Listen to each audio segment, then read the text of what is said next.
শিলিগুড়ির ছোট্ট এক গ্রামে পায়েল তার স্বামী প্রকাশকে নিয়ে বেশ সুখ শান্তিতেই জীবন কাটছিল। তারা ভালোবেসে বিয়ে করেছিল। তারা ছিল গ্রামের এক সাধারণ দম্পতি। তাদের ছিল ছোট্ট ঘর, ছোট্ট সংসার। এতেই তারা অনেক সুখী ছিল।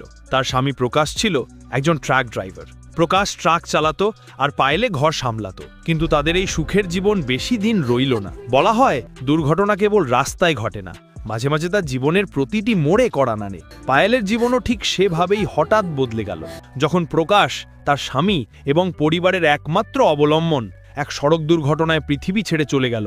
ধুলো আর ধাক্কায় ভরা একটা রাত পায়েলের ঘরের হাড়েই চুলো, তার আরাম আর ভবিষ্যৎ সবকিছু মুছে দিল। বাপের বাড়িতেও সে পূর্ণ সমর্থন পেল না। তার ভাই ভাবির চোখে ছিল দুশ্চিন্তা, আর তাদের শব্দগুলো ছিল শীতল। আমরাও সংগ্রাম করছি বোন, এখন নিজের পথ নিজেই বেছে নাও। শ্বশুরবাড়ির লোকেদের ব্যবহার তো আরও কঠোর ছিল। বিধবার যুবতী মেয়ের বদনামের ভয়ে তারা তাকে বাড়ি থেকে বের করে দিয়ে দরজা বন্ধ করে দিল। পায়েল এক কোণে এসে বসে রইল। কান্না আসছিল, কিন্তু কেঁদে কিছু বদলায় না।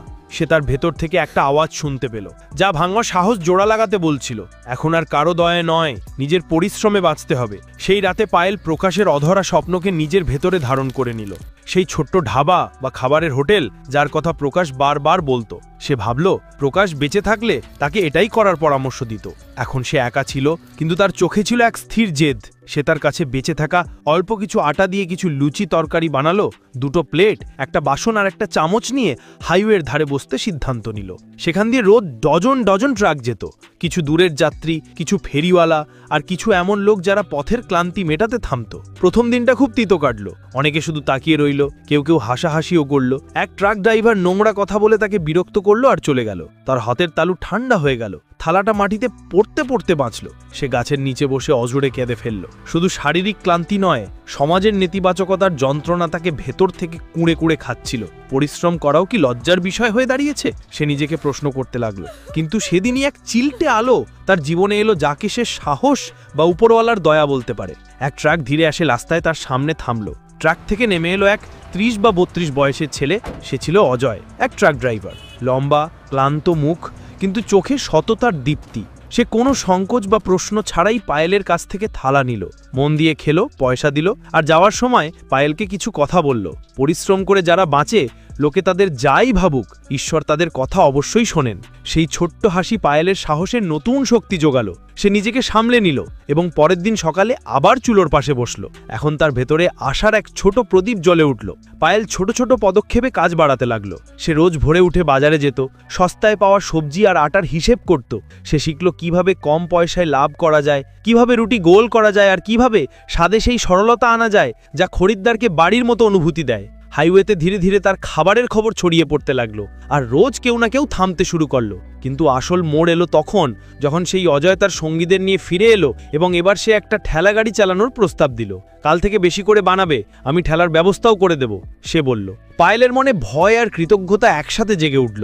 সে ভাবল কারো ওপর নির্ভর করা ঝুঁকির কাজ, কিন্তু বিপদের সময় সাহায্য বড় স্বস্তি দেয়। তারা ঠেলায় খাবার বিক্রি শুরু করলো। অজয় তার সঙ্গী ড্রাইভারদের বলল পায়েলের পাশে দাঁড়াতে। তারা অল্প অল্প খেতে থাকলো এবং অন্যদের নজরে তার বিশ্বাসযোগ্যতা বজায় রাখলো।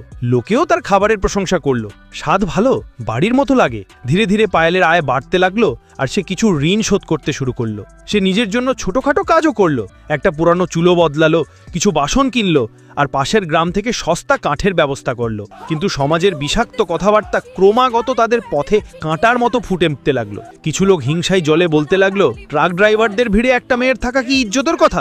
গুজবে ডানা গজালো। শ্বশুরবাড়ির লোকেদের চালাকি আর গ্রামবাসীর কল্পনা মিলে এক ষড়যন্ত্র রচনা করলো। একদিন ঠেলার কাছে কিছু লোক এমন নাটক করলো যে পায়েলের বিরুদ্ধে মিথ্যে কথা ছড়িয়ে গেল। শ্বশুরবাড়ি থেকে কিছু লোক এলো, তারা ঠেলা উল্টে দিল, বাসন ভেঙে দিল এবং পুলিশে অভিযোগ করলো যে পায়েল চরিত্রহীন। পুলিশ কয়েকদিন পর্যন্ত বিষয়টাকে গুরুত্ব দিয়ে দেখেনি, কিন্তু সমাজের নজর পায়েলকে ঘিরে ধরল। সে দুদিন ধরে ঘরের দরজা বন্ধ করে কেঁদে কেঁদে নিজের হারানো শক্তি ফিরে পাওয়ার চেষ্টা করল। কিন্তু তৃতীয় দিন সেই একই পায়েল খালি ঠেলা নিয়ে হাইওয়েতে এসে বসল, যার মধ্যে তার ধৈর্য আর সাহসের চরম সীমা ফুটে উঠছিল। সেদিন যখন সে ক্লান্তির সাথে লড়াই করছিল, দূর থেকে সেই ট্রাকটি এলো। অজয়ের পিঠ দেখা গেল, পায়েলের চোখ ভিজে এলো। সে দৌড়ে গিয়ে পড়ে গেল। লোকে আমার নামে মিথ্যে কথা বলছে। অজয়, আমি কোনো ভুল করিনি। অজয় চুপচাপ ঠেলাটা গুছিয়ে নিল, কোনো মতে কথা বলে জানালো, এখন ঠেলা আর এখানে থাকবে না। আমি তোমার জন্য নতুন জায়গার ব্যবস্থা করে ফেলেছি। এটা ছিল তার ভরসার প্রস্তাব। কথা কম, কাজ বেশি। 3 দিনের মধ্যে অজয় রায় রায়পুরের কাছে বন্ধ হয়ে পড়ে থাকা একটা ছোট ধাবা মেরামত করালো, নিজের সঙ্গীদের দিয়ে সাহায্য করালো এবং সেখানে আবার উনুন জ্বলে উঠল। ধাবাটি ছোট ছিল, কিন্তু পায়েলের কাছে এটা পৃথিবীর এক নতুন শুরু, এমন এক জায়গা যেখানে সে সম্মানের সাথে তার রুটি বিক্রি করতে পারবে। ধাবার এই নবজীবন পায়েলকে নতুন আত্মবিশ্বাস দিল। প্রথম কয়েক সপ্তাহ আয় কম ছিল, কিন্তু অজয়ের কিছু পুরনো পরিচিতরা ধাবার প্রশংসা করল এবং ধীরে ধীরে খরিদ্দার বাড়তে লাগলো। পায়েলের নাম রাখল পায়েল ধাবা এবং সে প্রতিটি থালায় ভালোবাসা আর পবিত্রতা মিশিয়ে দিল। লোকে তার প্রশংসা করতে লাগলো। কিন্তু যেখানে সফলতা আসে সেখানে হিংসাও সঙ্গে আসে। কেউ একজন গুজব রটালো যে পায়েল আর অজয়ের মধ্যে শুধু বন্ধুত্ব নয়, আরও অন্য সম্পর্ক আছে এবং সে আবারও পায়েলের সম্মানে আঘাত করল। নর্মদাপুলের কিছু সন্দেহপ্রবণ লোক, পুরনো পরিচিতরা এবং 2-1 ড্রাইভার যারা আগে থেকেই ইঙ্গিত পেয়েছিল, তারা ষড়যন্ত্রের পথ বেছে নিল। কোনো এক রাতে ধাবার কাছে এক প্রতিবেশী মহিলা মিথ্যে অভিযোগ দায়ের করল যে অজয় তার সাথে অশালীন আচরণ করেছে এবং রাতারাতি একটা কেস তৈরি হয়ে গেল। পুলিশের পদক্ষেপ নেওয়া হলো এবং অজয়কে পুলিশের হেফাজতে নেওয়া হলো। পায়েল যেন বজ্রাঘাত পেল। সে খবর পেল যে অজয় জেলে বন্দী এবং লোকে বলল যে সে নাকি নিজের দোষ অস্বীকার করেছে। পায়েল তার সমস্ত বুদ্ধি আর নিজের চোখের দেখার উপর ভরসা রাখল। ও নির্দোষ। সে কেশবপুর গিয়ে নিজে ঘটনার তদন্ত শুরু করল। জেলের ঠান্ডা দেওয়ালের পেছনে অজয় ভেঙে পড়েছিল, কিন্তু তার চোখে সেই একই সততা ছিল। ভয় আর অস্থিরতার মধ্যেও তার সততা অটুট ছিল। পায়েলের পরিশ্রম আর সততা তাকে হার মানতে দিল না। ধাবার জমানো টাকা, নিজের কিছু চেষ্টা আর বন্ধুদের থেকে ধার করে সে উকিল ঠিক করল। কেসটা কঠিন ছিল, সাক্ষী বদলানো হয়েছিল, প্রমাণ গায়েব ছিল এবং কিছু লোক মিথ্যে বলার জন্য প্রস্তুত ছিল। কিন্তু পায়েল পিছু হটার নিশ্চিন্ত নিল। সে লোকেদের সাথে দেখা করে সত্যের চিহ্ন খুঁজল এবং সেই সাধারণ মানুষদের একত্রিত করল যারা সত্যের সাথে দাঁড়িয়েছিল। প্রতিটি শুনানিতে সে অজয়ের দিকে তাকাত আর সাহস পেত। কয়েক সপ্তাহের আইনি লড়াইয়ের পর বিপক্ষ দলের অসঙ্গত কথাবার্তা, ক্যামেরার ফুটেজ আর কিছু সত্যিকারের সাক্ষীর বয়ান মামলার মোড় ঘুরিয়ে দিল। সত্য ধীরে ধীরে বেরিয়ে এলো। এই ঘটনাটা ছিল লোভ আর বদলা নেওয়ার এক ষড়যন্ত্র, যা কিছু স্থানীয় লোক তৈরি করেছিল, কারণ তারা ধাবার আয় আর পায়েলের বাড়তে থাকা সম্মান দেখে ঈর্ষান্বিত ছিল। অবশেষে আদালত রায় দিল যে অজয় নির্দোষ। ততক্ষণে পায়েল যা কিছু হারিয়েছিল তা ফিরে পাওয়ার পথ ছিল দীর্ঘ। কিছু ঋণ, ধাবার কিছু ক্ষতি আর সেই সাথে অপবাদের আঘাত। ন্যায় বিচার তার মনোবল ফিরিয়ে দিল। অজয় যখন জেল থেকে ছাড়া পেল, পায়েল ধাবার সামনে দাঁড়িয়েছিল। দুজনের চোখ মিলল এবং তারা একে অপরের দুর্বলতা আর শক্তিকে বুঝে নিল। অজয়ের জন্য পায়েল কেবল লড়াইই করেনি, নিজের আত্মসম্মান আর পরিশ্রমকেও বাজি রেখেছিল। অজয়ের মুক্তির পর ধাবায় নতুন ভোরের মতো পরিবর্তন এলো। লোকের মুখে এখন তাদের প্রশংসা, কিন্তু দুজনেই জানত যে শুধু প্রশংসায় জীবন চলে না। পায়েল ধাবার বাকি ঋণ শোধ করতে, নতুন বাসনপত্র আর রসদ জোগাড় করতে রাত দিন পরিশ্রম করতে লাগলো। অজয়ও তার জমানো অল্প কিছু টাকা আর বন্ধুদের সাহায্যে ধাবা মেরামতের কাজে হাত লাগালো। দুজনের সম্পর্ক এখন বদলে গিয়েছিল। শুধু বন্ধুত্বের গণ্ডি পেরিয়ে তা এক গভীর বিশ্বাসে পরিণত হয়েছিল। অজয় প্রথমবার পায়েলকে মনের কথা বলল, আমি সবসময় তোমাকে শ্রদ্ধা করেছি, কিন্তু কখনো বলার সাহস হয়নি যে আমি তোমাকে ভালোবাসি। পায়েল হেসে বলল, আমাদের জীবন যে কঠিন পরীক্ষা নিয়েছে, তার মধ্যে যে তুমি সততা দেখিয়েছ, সেটাই আমার কাছে সবচেয়ে বড় বিষয় ছিল। কিন্তু সব সুখের একটা অন্য পিঠও থাকে। সমাজের পুরনো ধ্যান ধারণা এখনো কোথাও না কোথাও রয়ে গিয়েছিল। কিছু লোক এখনো মেনে নিতে পারছিল না যে পায়েল আর অজয়ের সম্পর্ক সততার ওপর দাঁড়িয়ে আছে। এমন ছোটখাটো বিষয় নিয়ে তাদের আবার সংগ্রাম করতে হলো। কখনো ব্যাংকের ঋণের ফোন, কখনো ধাবার কাঁচামালের অভাব, আবার কখনো দেরি হওয়ার চিন্তা। পায়েল বুঝে নিয়েছিল যে কোনো সফলতার জন্য ধৈর্য, সংযম আর সামাজিক বোঝাপড়ার প্রয়োজন। সে তার খরিদ্দারদের ছোটখাটো বিষয়ের খেয়াল রাখত। সস্তা কিন্তু ভালো মানের খাবার, বাচ্চাদের জন্য বিশেষ পরোটা, ট্রাক ড্রাইভারদের জন্য চটজলদি খাবারের প্যাকেট। অজয় ধাবার বাইরে একটা ছোট প্রাথমিক মেরামতের ঠেলা লাগিয়ে দিল, যাতে ট্রাক চালকদেরও সুবিধা হয় এবং তারা পায়েলের খরিদ্দার হয়ে থাকে। ধীরে ধীরে পায়েল ধাবা একটি পরিচিত নাম হয়ে উঠল, এমন এক জায়গা যেখানে যাত্রীরা বাড়ির মতো খাবার আর সম্মান পেত। দুজনে মিলে সম্পর্কের ফাটল মেরামত করল।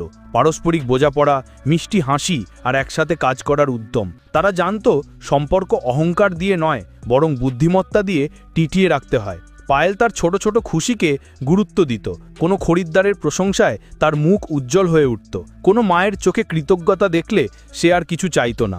অজয়ও শিখল যে ভালোবাসার সত্যিকারের প্রকাশ শুধু শব্দে নয়, বরং নিরন্তর পাশে থাকায়। সময়ের সাথে সাথে পায়েল ধাবা আর শুধু একটা দোকান রইল না, তা বিশ্বাস, সম্মান আর পরিশ্রমের প্রতীক হয়ে পরিণত হলো। লোকে সেখানে খেত আর তাদের দুজনের গল্প শুনত, কিভাবে এক বিধবা নিজের সম্মান বাঁচিয়েছিল, কিভাবে এক সত্যিকারের বন্ধু পাশে দাঁড়িয়েছিল, আর কিভাবে আদালত সত্যের জয় নিশ্চিত করেছিল। এখন যারা একসময় পায়েলের দিকে আঙুল তুলত, তারাই তার খাবার স্বাদ নিতে লাগলো এবং তার সততার প্রশংসা করতে শুরু করলো। পায়েল আর অজয় ছোটখাটো উৎসব পালন করত। দীপাবলিতে ধাবা রঙ্গোলি দিয়ে সাজাতো, হোলিতে প্রথাগত খাবার পরিবেশন করত, আর নিয়মিত খরিদ্দারদের বাচ্চাদের ছুটির দিনে বিশেষ খাবার বানিয়ে খাওয়াতো। তারা স্থানীয় কিছু যুবককে চাকরিও দিল, যাতে গ্রামের কিছু পরিবার রোজগার পায় এবং পরনির্ভরশীল না হয়। এটা ছিল সমাজের প্রতি তাদের ছোট্ট অবদান। কয়েক বছরে ধাবা এতটাই মজবুত হয়ে উঠল যে তারা নতুন চ্যালেঞ্জ নেওয়ার জন্য প্রস্তুত ছিল।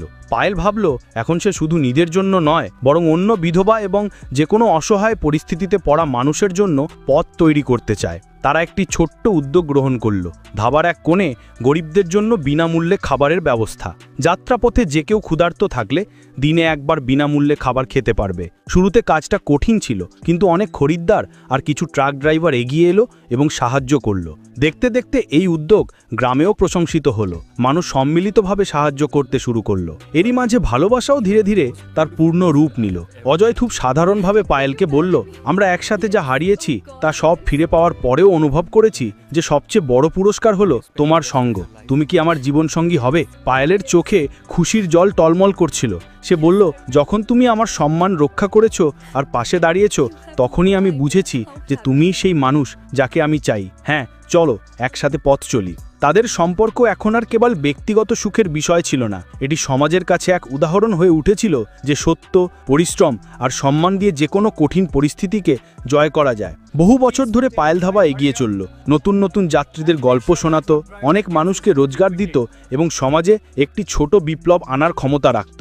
আস্তে আস্তে তাদের ধাবা অনেক বড় হয়ে যেতে লাগলো। মানুষের মুখে মুখে তাদের খাবারের প্রশংসা শুনে অনেক দূর দূরান্ত থেকে মানুষ তাদের খাবারের স্বাদ নেওয়ার জন্য আসতে শুরু করলো। পায়েল তার অতীতের তিক্ত স্মৃতিগুলোকে চিরকালের জন্য গুছিয়ে রাখলো, কিন্তু সেই স্মৃতিগুলো তাকে আরও শক্তিশালী করেছিল। সে অন্যদের জন্য পথ তৈরি করেছিল। তাদের গল্প এই সত্যের প্রমাণ হয়ে রইল যে মানুষ যখন নিজের সম্মানে অটুট থাকে, সময় যতই কঠিন পরীক্ষা নিক না কেন, সত্য আর পরিশ্রম কখনো পরাজিত হয় না। কিছুদিন পর অজয় আর পায়েল দুজনে একটা অনুষ্ঠান করে বিয়ে করে নিল। এরপর তারা দুজনে সুখে শান্তিতে বসবাস করতে লাগলো, আর তাদের ধাবা সবসময় লোকারণ্য হতো। তো বন্ধুরা, আপনারা কে কোন জায়গা থেকে ভিডিও দেখছেন কমেন্টে জানানোর অনুরোধ রইল। আশা করি ভিডিওটি আপনাদের ভালো লেগেছে। ভিডিওটি ভালো লাগলে একটি লাইক দিয়ে চ্যানেলটি সাবস্ক্রাইব করতে ভুলবেন না। আজকের মতো এখানেই বিদায়। শেষ পর্যন্ত আমাদের সাথে থাকার জন্য অসংখ্য ধন্যবাদ। Vai te botar.